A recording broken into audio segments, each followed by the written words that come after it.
You might have come across terms like Seward's folly or polar bear gardens in the United States history books. These terms were coined by the media to mock the United States acquisition of Alaska from Russia.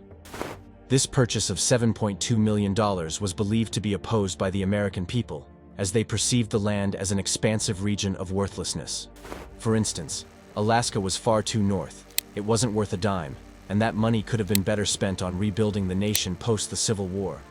In reality, a majority of U.S. citizens actually were in favor of the purchase. They recognized the potential for extracting valuable natural resources, and over time, this foresight proved to be quite accurate, as the acquisition generated significant profits. And thus, the transformation of Russian America to Alaska became an essential component of the United States, giving us the story of exploration and determination, the story of adversity and the unwavering quest, the story of Alaska. Alaska is a vast state known for its unique environment and lifestyle and has a lot to offer. Many people consider it an excellent place to live and raise children due to its strong sense of community and abundance of outdoor activities. Additionally, over the years, the state made hundreds of billions of dollars from the exploitation of whale oil, fur, gold, and petroleum. This remarkable economic success has enabled Alaska to abolish state sales and income taxes altogether. The residents of Alaska not only enjoy the absence of these taxes, but they also receive a yearly stipend of approximately $1,600. In 2023, the median household income stood above $85,000, significantly higher than the national average by about $12,000. Moreover, Alaska took the steps to secure its future by establishing the Alaska Permanent Fund. This was created when oil began flowing from the North Slope through the Trans-Alaska Pipeline system. Through a constitutional amendment, the Permanent Fund ensures that at least 25% of oil revenue is allocated to a fund for future generations. The fund has grown to a staggering $75 billion in today's value. It is not limited to oil and aims to benefit future generations, even when oil resources are no longer available. Furthermore, Alaska's strategic value cannot be overstated. It has been an Arctic powerhouse for the United States, which played a crucial role during World War II. The state is also believed to possess hundreds of billions of barrels of oil, further cementing its economic and strategic significance. In retrospect, it's clear that few Americans regret the decision to purchase Alaska, given its immense contributions to the nation's wealth and strategic stature. Imagine unfolding a map from 1699, a time when much of the world was still a mystery to European explorers. There's an intriguing blank space on this map, representing an area north of California and west of central Canada, a region yet to be charted by the Europeans. This is where the story of Russia's bold exploration into the unknown begins. Back in the mid-1500s, Russia, driven by a thirst for expansion, turned its eyes eastward. It all started in 1581, with a dramatic takeover of territories controlled by a descendant of the legendary Genghis Khan, marking the beginning of Russia's ambitious journey into Siberia. The lure of the fur trade and the allure of expanding the empire's tax base pushed Russia relentlessly eastward. Incredibly, within just a century, Russian explorers had traversed the vastness of Siberia and reached the Pacific Ocean. Here, they established the city of Okhotsk, which quickly became Russia's strategic foothold on the Pacific coast.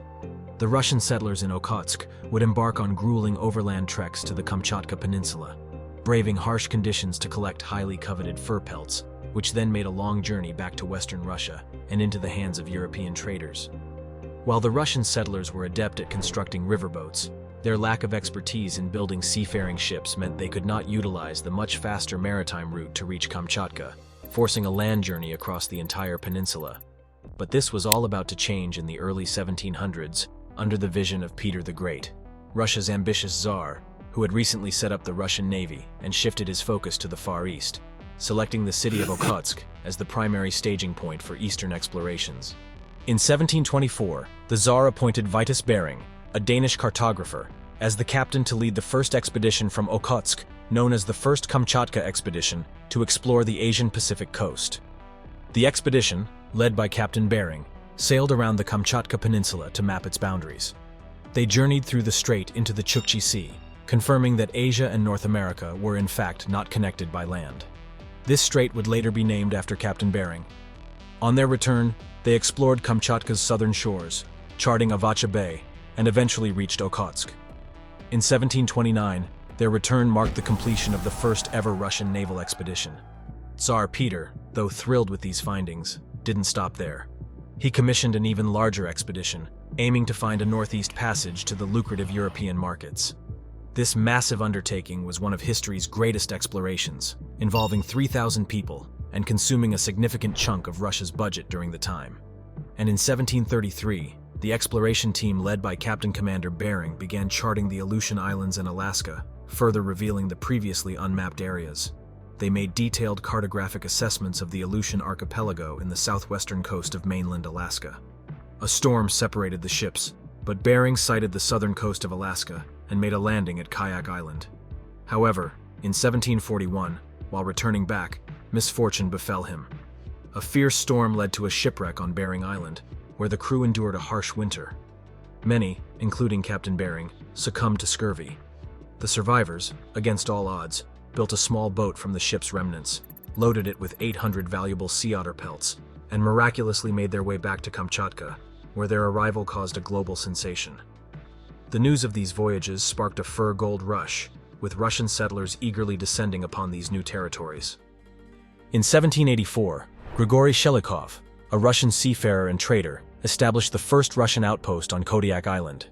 He was the founder of the Russian-American Company that had the mission of establishing new settlements in Russian America, conducting trade with natives, and carrying out an expanded colonization program. It expanded Russian influence along Alaska's coast by seeking control of the North Pacific fur trade and requested a monopoly from Empress Catherine the Great to eliminate competition. Before the arrival of the Russians, the Aleutian Islands and much of southern Alaska were already home to around 100,000 native people. The indigenous groups in Alaska comprised of the Aleuts, Tlingits, Inuit, and Yupik that were untouched by the European explorers. The Russians adopted a colonial mindset while dealing with these indigenous people and treated them as a hurdle, but also as potential resources. They compelled these natives into slavery, leading to dire consequences for the indigenous populations, similar to what happened with other colonial powers. As a result, there was a gradual decline in their population. Life for the Russian settlers in this far-off land was no walk in the park either. They struggled with the harsh climate and the challenges of maintaining communication with distant St. Petersburg. In the early 19th century, Russian explorers ventured far beyond their homeland, reaching what is now California. In 1812, they established Fort Ross just north of San Francisco Bay, creating the first multi-ethnic community in California. This unique settlement was a combination of native Californians, native Alaskans, and Russian settlers, primarily engaging in trade with the Spanish settlers in central and southern California. Meanwhile, the United States was in its own expansionist phase, having recently acquired great lands in the West due to the Louisiana Purchase. They were also sharing the administration of Oregon with Great Britain. The early 1820s saw the British expanding their North American territories, largely under the commercial dominion of the Hudson's Bay Company, which controlled the lucrative fur trade and effectively governed vast regions. In 1822, a confrontation occurred when a U.S. commercial ship trading fur near Russian America was seized by the Russians. The U.S. protested, which led to the release of the ship and a diplomatic resolution. This incident resulted in the first treaty between Russia and the United States, wherein the U.S. recognized Russia's claim to the land of Alaska. However, the flourishing Russian fur trade was in jeopardy. Overhunting had drastically reduced populations of sea otters, beavers, foxes, and seals, rendering the business increasingly unprofitable. At the same time, in the 1850s, Russia sought control over Balkan countries like Bulgaria, Romania, Moldova, and Crimea, which were then part of the Ottoman Empire. Their ambition to dominate the Black Sea warm water ports and a desire to protect Christians within the Ottoman Empire ultimately led to the Crimean War. The Crimean War was fought between the Russians and an alliance consisting of the Ottoman Empire, Britain, France, and Sardinia-Piedmont. It arose from the conflict of great powers in the Middle East and was directly triggered by Russian demands to exercise protection over the Orthodox subjects of the Ottoman Sultan. In the theater of the Crimean War, the British Navy attacked Russian settlements in Kamchatka, aiming to thwart a potential Russian assault on British and French trade in the region. Faced with Austria's threat to join the Allies, Russia agreed to preliminary peace terms, which were later formalized in Paris. For Russia, the war was a significant setback, costing around 12,000 lives. Moreover, Russia's acquisition of new territories from China offered better access to Pacific markets, further diminishing their interest in controlling and governing Alaska. The Crimean War also highlighted the challenges Russia faced in defending its distant territories, especially with Britain expanding towards Russian borders. By 1856, the Russian government was seriously considering selling Russian America to the United States. Great Britain had a long-standing desire to acquire Alaska, seeing it as a valuable addition to its territory in Canada. Russia was aware of the economic ambitions of the Hudson's Bay Company in Alaska and saw the region vulnerable to British plans. However, after losing the Crimean War in 1856, the Russian Tsar was not interested in negotiating with Britain and turned to the United States. The US, sharing a common adversary in Great Britain, seemed a strategic choice. If the US could absorb the territory, it would create a buffer between Russia and Britain. William Seward, the New York governor, fervently believed in America's destiny to expand along the Pacific coast and saw great potential in Russian America for gold, fur, and fisheries, as well as trade opportunities with Japan and China. He also saw Alaska as a key part of Manifest Destiny and the American drive to the Pacific. Seward and other Americans believed that Asia would become an important market for the country's products. In 1859, Russia made the first formal offer to the US to sell the territory, but the timing was off due to domestic challenges in the US. Just 2 years later, the American Civil War broke out. During this period, Abraham Lincoln, the then president, appointed William H. Seward as his Secretary of State. Notably, Russia was the only European power that supported the Union during the Civil War. After the Union's victory in the Civil War, Russia was ready to revisit the proposal to sell Alaska. Key to these renewed negotiations was Edward de Stuckel, a Russian diplomat in Washington. His marriage to an American and popularity among his American colleagues gave him a unique position. Stuckel was authorized by Tsar Alexander II to negotiate the sale of Russian America. He hoped that a successful deal would enhance his career. In March 1867, the critical negotiations took place at the Russian legation in Washington, D.C. Despite President Andrew Johnson's initial hesitation, he deferred to Seward's judgment. Seward, having long desired this acquisition, commenced negotiations. Stuckel was instructed by the Tsar to not accept anything less than $5 million, but he kept this bottom line to himself.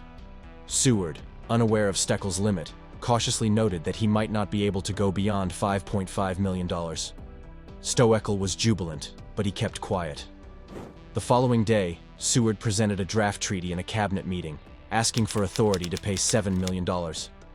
There was little interest, and President Johnson made no comments, but also nobody disagreed. After a brief negotiation, they agreed on a price of $7.2 million, or roughly 0.2 cents per acre. With a stroke of President Johnson's pen and the ratification of the Tsar of Russia, the deal marked a significant moment in U.S. history, with America gaining a vast and resource-rich territory that had once been a remote outpost of the Russian Empire. This debated purchase changed North America's geopolitical landscape and strengthened the United States' presence in the Pacific. The acquisition ended Russia's 125-year control over the region, beginning a new era under the American flag. After the sale, for a brief period there were accusations of bribery involving the newspapers and congressmen. Initially thought to be crafted for personal gain, a 1958 study found that the reaction wasn't universally negative. Many viewed it as a good deal, recognizing untapped potential, strategic value for trade, and defense. Despite many Americans viewing the purchase positively, the narrative of Seward's folly persisted, overshadowing the positive outlook. Additionally, the native Alaskan population, having lived on these lands for centuries, felt cheated because the sale happened without their knowledge, and the proceeds went to the Russians instead of benefiting them. After the purchase, Alaska's history shows a mix of exploitation and progress. The discovery of significant gold deposits, like during the Klondike Gold Rush, turned Alaska into a mining hub. The Red Dog Mine, a major contributor to global zinc production, exemplifies this economic boom. However, alongside progress, early policies toward the native population were severe, aiming to erase indigenous cultures, languages, and traditions. With time, there were notable advancements in the rights of Alaska's native populations. The Indian Citizenship Act of 1924, the amended Indian Reorganization Act in 1936, and the Anti-Discrimination Act of 1945 played pivotal roles in shaping present-day Alaska. Despite initial skepticism, the Alaska acquisition has greatly benefited the U.S. economy and global standing. The infamous tale of Seward's folly in history and education may reflect a preference for stories of exceptionalism and independence. But understanding the true nature of this acquisition can provide a broader perspective on American expansion and the development of its Pacific Empire. That was it from Geomore today. Until next time.